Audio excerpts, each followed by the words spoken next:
नमस्कार दोस्तों, बात करने वाले हैं बिहार जीविका में जो वैकेंसी निकाली गई है उसके लिए कैसे आपको फॉर्म को अप्लाई करना है। स्टेप बाय स्टेप मैं आपको एक लाइव फॉर्म फिल करके बताऊंगा और मैं आपको बता दूं आप किसी एक ही पद के लिए अप्लाई कर सकते हैं। ऑलरेडी नोटिफिकेशन के 11 नंबर जो पॉइंट है वहां पे ऑलरेडी मेंशन किया गया। आपको ध्यान रखना है 7 प्रकार के अलग अलग पद है, किसी एक ही पद का आप चुनाव करके फॉर्म को भरिए। अब डिपेंड करता है कि आप किस पद का चुनाव करके फॉर्म को भर रहे हैं। और खास बात एक और, अगर कोई महिला है तो वो एक पद है जिसके लिए वो अप्लाई कर सकते हैं 12th पास है सिर्फ। बाकी सारे पद जो है किसी में पीजी तो बाकी सब में ग्रेजुएशन बोला गया है। मेल फीमेल सभी प्रकार के कैंडिडेट फॉर्म को अप्लाई कर सकते हैं। ये परमानेंट नौकरी है और 60 वर्षों की नौकरी है। तो चलिए समझते हैं इस भर्ती के लिए कैसे आपको ऑनलाइन अप्लाई करना है। स्टेप बाय स्टेप मैं आपको एक लाइव फॉर्म फिल करके बताऊंगा ताकि आप इसी प्रकार से फॉर्म को अप्लाई करें। वीडियो लास्ट तक देखिए जिससे सारी इंफॉर्मेशन और सारे पॉइंट्स को मैं कवर करूंगा, जिससे आपको कहीं गलती ना हो। अगर थोड़ी सी भी गलती आप कर देते हैं तो आपका फॉर्म रिजेक्ट होने के चांसेस ज्यादा रह जाते हैं। तो चलिए समझते हैं पूरी इंफॉर्मेशन की कैसे आपको फॉर्म को अप्लाई करना है। वीडियो अच्छा लगे तो प्लीज लाइक करेगा, अपने दोस्तों को भी जरूर शेयर करेगा। इस भर्ती से रिलेटेड हमेशा फ्यूचर में अपडेट पाना चाहते हैं तो चैनल को जरूर सब्सक्राइब कर लीजिएगा। चलिए वीडियो को स्टार्ट करते हैं।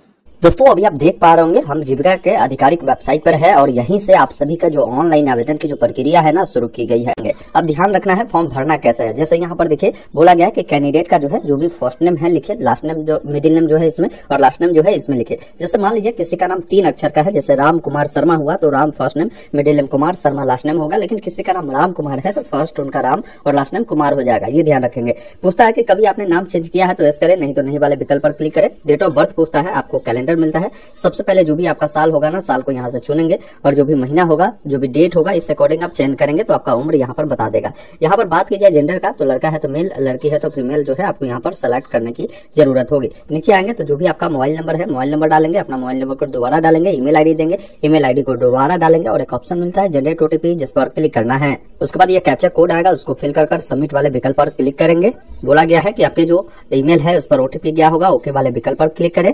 इस प्रकार ओटीपी वेरीफाई हुआ, ओके वाले विकल्प पर क्लिक कर आई एग्री करें। कैप्चा कोड को डालकर री वेरीफाई वाले विकल्प पर क्लिक करेंगे। अब यहाँ पर आपने जो भी जानकारी फिल किया है उन तमाम जानकारी को एक बार वेरीफाई करना है। जैसे आपका जो भी नाम है वो देखे, डेट ऑफ बर्थ देखे, अपना जेंडर देखे, ये सभी सही है। तो इस प्रकार सभी चेक बॉक्स के सामने टिक कर एक ऑप्शन मिलता है सबमिट का, जिस पर आपको क्लिक करना है। उसके बाद यहाँ पर बोलता है आपका जो इन्फॉर्मेशन है वो सही है तो आप यहाँ से ओके वाले विकल्प पर क्लिक करेंगे। इस प्रकार आपका जो रजिस्ट्रेशन है वो कंप्लीट होता है। इस रजिस्ट्रेशन नंबर को आप नोट कर भी रख लेंगे। अब यहाँ से क्या करेंगे, क्लोज वाले विकल्प पर हमें क्लिक करना है। अब यहाँ पर फॉर्म को अप्लाई करने के लिए एक ऑप्शन मिलता है आपको पोस्ट सिलेक्शन का, जिस पर आपको क्लिक करना है। जैसे ही आप पोस्ट सिलेक्शन पर क्लिक करते हैं एक ऑप्शन मिलता है क्लिक है टू अप्लाई फॉर पोस्ट, जिस पर क्लिक करना है। तो यहाँ पर कुछ जानकारी जो अभी आपने रजिस्ट्रेशन में भरा है वो देखने को मिलता है। बाकी कुछ जानकारी भरना है। जैसे आपकी शादी हो चुकी है तो मैरिड अन्यथा अनमैरिड वाले विकल्प पर क्लिक करें।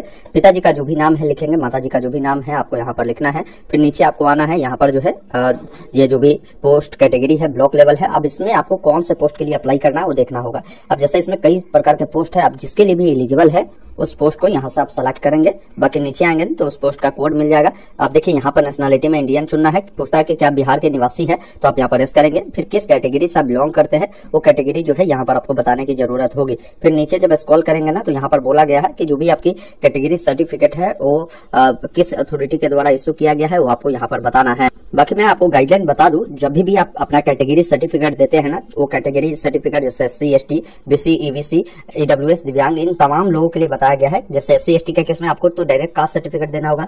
BC EBC के केस में क्या है ना कि इनको NCL सर्टिफिकेट देना होगा। अब ये जो भी सर्टिफिकेट देंगे ना वो 1 साल से ज्यादा पुराना नहीं होना चाहिए, ये विशेष तौर पर ध्यान रखिएगा। इसके अलावा आप जब भी ये सर्टिफिकेट बनवाते हैं ना, ये सर्टिफिकेट जो आपका इशू होना चाहिए, यहाँ पर बोला गया है कि आपका ये जो इशू होना चाहिए ये SDO लेवल से होना चाहिए। ये विशेष तौर पर आपको ध्यान रखना है। तो अगर आपका SDO लेवल से नहीं बना है तो मैं कहूंगा बना लीजिए। वही वाला सर्टिफिकेट नंबर जो है यहाँ पर आप देंगे। तो बाकी बताएंगे सर्टिफिकेट जो इशू किया गया है, कहाँ से आपका किया गया है, वो जानकारी आपको यहाँ पर देने की जरूरत होगी। किस डेट को इशू किया गया है वो डेट जो है आप यहाँ पर बताएंगे। आप देख लेंगे जब भी बनाए होंगे तो। बाकी जो भी सर्टिफिकेट नंबर होगा ना वो आपको यहाँ पर बताने की जरूरत होगी। फिर नीचे आएंगे तो यहाँ पर बोला गया है कि डोमिसाइल सर्टिफिकेट की जो जानकारी है आपको देनी है। ये भी आपको बताना है कि डोमिसाइल सर्टिफिकेट कहाँ से इशू किया गया है, किस डेट को इशू किया गया है और साथ में डोमिसाइल सर्टिफिकेट नंबर क्या है वो आपको यहाँ पर बताना होगा। अब यहाँ पर पूछता है कि क्या आपके बॉडी में कोई ऐसा निशान है जो कटा का हो या जला का हो, वो आप यहाँ पर बताएंगे। नहीं है तो नो मार्क भी आप लिख सकते हैं। फिर पूछता है कि क्या आपके पास पैन कार्ड है तो आप यहाँ पर प्रेस करेंगे और अपना पैन नंबर देंगे और पैन कार्ड पर क्या नाम है वो आप बताएंगे। अगर आपके पास ड्राइविंग लाइसेंस है तो यस करेंगे, तो अपना ड्राइविंग लाइसेंस नंबर देंगे, बाकी उस पर क्या नाम है, कहाँ से इशू किया गया है, कब इशू किया गया है, उसकी वैलिडिटी कब तक है, किस टाइप का आपका ड्राइविंग लाइसेंस है वो बताएंगे। अगर नहीं है तो आप नो कर सकते हैं। वोटर आईडी कार्ड है तो आप बता सकते हैं, नहीं तो नहीं वाले विकल्प पर क्लिक करें। पासपोर्ट है तो आप दीजिए, नहीं तो नो कर आप आगे भी बढ़ सकते हैं। इस चेकबॉक्स पर टिक कर सेव नेक्स्ट पर क्लिक करना है।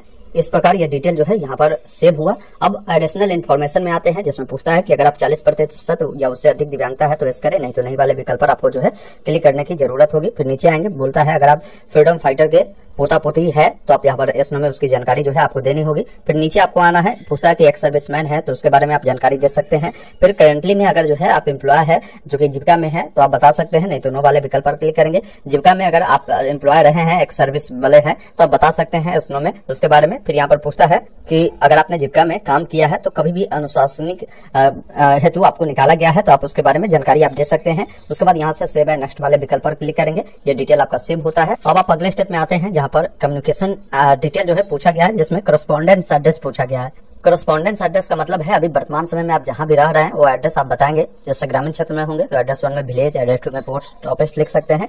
बाकी आप शहरी क्षेत्र में रहते हैं तो जैसा भी आपका एड्रेस है वो एड्रेस आप लिखेंगे।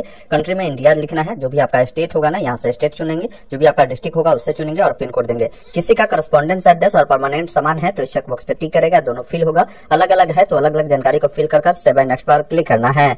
अब आप अगले स्टेप में आते हैं जहां पर क्वालिफिकेशन की जानकारी देनी है। तो देखिए क्वालिफिकेशन में सबसे पहले मैट्रिक का बोला गया है, तो मैट्रिक आपने जिस भी बोर्ड से किया होगा ना उस बोर्ड का नाम लिखेंगे। जैसे बिहार बोर्ड वाले होंगे तो बीएससीबी पटना भी आप लिख सकते हैं या बिहार स्कूल एग्जामिनेशन पटना लिख सकते हैं। जिस भी स्कूल से आपने पढ़ाई किया था ना 10वीं का, उस स्कूल का नाम लिख दीजिएगा। बाकी जो आपका नंबर था वो किस अकॉर्डिंग था, परसेंटेज में था तो परसेंटेज, सीजीपीए में था और सीजीपीए ग्रेड में था तो ग्रेड। बाकी आपको जो नंबर मिले हैं वो कितना मिला है, जैसे मान लीजिए 500 का एग्जाम हुआ था उसमें आपको 350 मिले हैं तो ऑप्टेन में 350 लिखेंगे। मैक्सिमम मार्क्स में 500 आपको लिखना है और आपका जो परसेंटेज है वो देखने को मिलता है। बाकी किस साल आपने मैट्रिक जो है पास आउट किया है वो पासिंग ईयर आपको बताना है। डिवीजन कौन सा है, फर्स्ट सेकंड थर्ड वो बताएंगे। इसी अकॉर्डिंग अगर आपने इंटरमीडिएट किया है तो इंटरमीडिएट जो है किस बोर्ड से आपने पास आउट किया है, किस कॉलेज से आपने पास आउट किया है उसका नाम आप जरूर लिख दीजिएगा। बाकी आपका सब्जेक्ट क्या था इंटरमीडिएट में, आर्ट साइंस कॉमर्स, वो आप यहाँ पर बताएंगे। फिर बताएंगे कि आपका नंबर परसेंटेज या सीजीपीए में है, आपको कितने नंबर मिले हैं, कुल कितने का एग्जाम हुआ था, आपका परसेंटेज आ जाएगा। बाकी कब आपने उससे जो पास आउट किया है वो जानकारी आपको यहाँ पर देने की जरूरत होगी। अब यहाँ पर मैं देख रहा हूँ कि 2021 से आगे का यहाँ पर कोई ऑप्शन नहीं दिया जा रहा है। जैसे कोई 22-23 में पास किया है, 24 में पास किया, तो वैसे लोगों के लिए अभी ऑप्शन नहीं है। अभी मैं कहूँगा थोड़ा सा आपको वेट कर लेना, ये ऑप्शन देखने को मिल जाएगा क्योंकि अभी लिंक एक्टिव हुआ है तो हो सकता है थोड़ा सा टेक्निकल इशू हो। उसके बाद यहाँ से आप डिवीजन बताएंगे। उसके बाद आपको नीचे आना है तो यहाँ पर बताना है कि इस पोस्ट के लिए जो क्वालिफिकेशन चाहिए। जैसे मैं यहाँ पर कम्युनिटी कोऑर्डिनेटर के लिए अप्लाई कर रहा हूँ तो मेल कैंडिडेट के लिए बोला गया कि ग्रेजुएशन चाहिए, फीमेल के लिए इंटरमीडिएट चाहिए। तो अगर आप मेल कैंडिडेट है तो यहाँ से जो है ग्रेजुएशन चुनकर आप उसके बारे में जानकारी देंगे कि जो ग्रेजुएशन आपने किया है, कहाँ से किया है, कौन सा सब्जेक्ट था आपका, कब आपने पास किया, उसका मंथ ईयर क्या था, परसेंटेज या सीजीपीए में नंबर था तो वो चुनेंगे, कितना नंबर मिला है, कुल कितने का एग्जाम हुआ वो बताएंगे। यही यहाँ पर कोई फीमेल कैंडिडेट इसके लिए अप्लाई कर रही है तो उनको इंटरमीडिएट की जानकारी बतानी है कि आपने जो पास आउट किया था किस इंस्टीट्यूट से किया था उसका नाम आप लिख दीजिएगा। सब्जेक्ट आपको लिख देना है जो भी सब्जेक्ट आपका रहा होगा। उसके बाद कब पास किया है, मंथ ईयर बताएंगे, नंबर आपका परसेंटेज या सीजीपीए में है वो बताएंगे, कितने नंबर आपका जो है इसमें मिले हैं इंटरमीडिएट में वो बताएंगे, कुल कितने का एग्जाम हुआ था, आपका क्या परसेंटेज है वो आपको देखने को यहाँ पर मिल जाता है। फिर अगर आपके पास अदर कोई क्वालिफिकेशन है तो आप यहाँ से अदर को चुनकर आप बता सकते हैं कि कौन सा क्वालिफिकेशन है। जैसे ग्रेजुएशन है तो उसके बारे में आप जानकारी दे सकते हैं, जो भी हो आप यहाँ पर लिख सकते हैं। नहीं है तो इसको आप ऐसे ही छोड़ सकते हैं। उसके बाद नीचे आना है, आपके पास कोई एक्सपीरियंस है तो उसके बारे में जानकारी दीजिए, नहीं है तो इसको ऐसा ही छोड़ना है और सेव एंड नेक्स्ट पर क्लिक करना है। अब आप अगले स्टेप में आते हैं जहां पर आपको डॉक्यूमेंट अपलोड करना है, जिसमें बोला गया है कि रिसेंट का पासपोर्ट साइज फोटो जो है देना है। जब यहाँ पर क्लिक है तो अपलोड पे क्लिक करेंगे तो गाइडलाइन आता है जिसमें आपको बोले गए हैं कि फोटो जो भी होगा ना वो बिल्कुल हाल का होना चाहिए और कोशिश करना है कि फोटो का जो बैकग्राउंड हो वो व्हाइट बैकग्राउंड हो। उसका साइज जो रखे मिनिमम 50 के भी मैक्सिमम 80 के भी आप रखे, जेपीजी फॉर्मेट में रखे। बाकी ये पूरा गाइडलाइन इन्होंने बताया, डायमेंशन बताते हैं तो इस सेंटीमीटर में आपको रखकर अपलोड करना है। फोटो अपलोड करने के लिए ड्रॉप फाइल हेयर वाले विकल्प पर क्लिक करेंगे। इस प्रकार फोटो आपका अपलोड हुआ। अब यहाँ से क्लोज करें। अब यहाँ पर क्या करें ना, व्यू अपलोड फोटो जो ऑप्शन दिए गए हैं इस पर क्लिक कर इसको देख लेना है। फिर इसी अकॉर्डिंग सिग्नेचर अपलोड करना है, जिसके लिए आपको गाइडलाइन भी मिलते हैं। या जब अपलोड पर क्लिक करेंगे ना तो बताएगा कि जो सिग्नेचर है आपका रिसेंट का होगा, इसका भी साइज जो होगा ना 50 से लेकर 80 के बीच होगा, तो इसको भी यहाँ से जो है अपलोड करना है। इस प्रकार सिग्नेचर भी अपलोड हो गया। अब यहाँ पर देखेंगे ना 10th का जो भी आपका सर्टिफिकेट है उसको अपलोड करना है, जिसके लिए इस पर जब क्लिक करेंगे तो ये जो होगा जेपीजी पीडीएफ फॉर्मेट में आप 100 के भी कम से कम रखेंगे और 300 के भी इसका मैक्सिमम साइज आएगा। आप इस पर क्लिक कर इस प्रकार ये भी आपका अपलोड हो गया। अब यहाँ से इसको क्लोज करें। इसी अनुसार 10th का मार्कशीट यहाँ पर दे, 12th का सर्टिफिकेट यहाँ पर अपलोड करें, 12th का मार्कशीट यहाँ पर देना है। कोई एडिशनल क्वालिफिकेशन अगर आपने दिया है तो उसका आपके पास जो भी सर्टिफिकेट है उसको देंगे। आपका जो भी डोमिसाइल सर्टिफिकेट है उसको अपलोड करना है। इसके अलावा जो अगर क्वालिफिकेशन के लिए पोस्ट स्पेसिफाइड क्वालिफिकेशन आपने दिया है, जैसे मान लीजिए जिस पोस्ट के लिए जो भी क्वालिफिकेशन निर्धारण किया गया है, जैसे किसी के लिए, जैसे ये फीमेल है, इन्होंने अप्लाई किया इंटरमीडिएट पे, तो इनको इंटरमीडिएट वाला जो मार्कशीट है वो देना है। और यहाँ पर सर्टिफिकेट उसका जो है, यहाँ पर सर्टिफिकेट है तो सर्टिफिकेट और मार्कशीट बोला गया है, पोस्ट स्पेसिफिक वाला वो देना है। इसके बाद जो भी आपका कास्ट सर्टिफिकेट है वो अपलोड करना है। बीसी के केस में एनसीएल आपको अपलोड करना है। बाकी नीचे आएंगे तो जो भी डॉक्यूमेंट आपने चुना है, जैसे pan card, voter ID card, password, वो भी आपको यहाँ पर अपलोड करनी होगी। और कोई अदर डॉक्यूमेंट है रेलेवेंट में उसको भी दे सकते हैं। और सभी डॉक्यूमेंट के लिए आपको जब क्लिक करेंगे तो जानकारी मिल जाएगा कि साइज कितना तक रहेगा, वो ध्यान रखिएगा। उसके बाद आपको नीचे आना है। आप सभी डॉक्यूमेंट को अपलोड कर व्यू करने के बाद जो पेमेंट है और देखने को मिलेगा, पेमेंट आप ऑनलाइन चुनेंगे। अब यहाँ पर क्या करना है ना कि आपको डिक्लेयर करना है, मतलब सभी चेकबॉक्स पर टिक कर ये जो कैप्चा कोड आपको मिल रहा है ना, उससे यहाँ पर आपको फिल करने की जरूरत होगी। अब जैसे कैप्चा कोड आप फिल कर देते हैं, उसके बाद एक ऑप्शन देखिए मिलता है प्रीव्यू का, जिस पर आपको क्लिक करना है।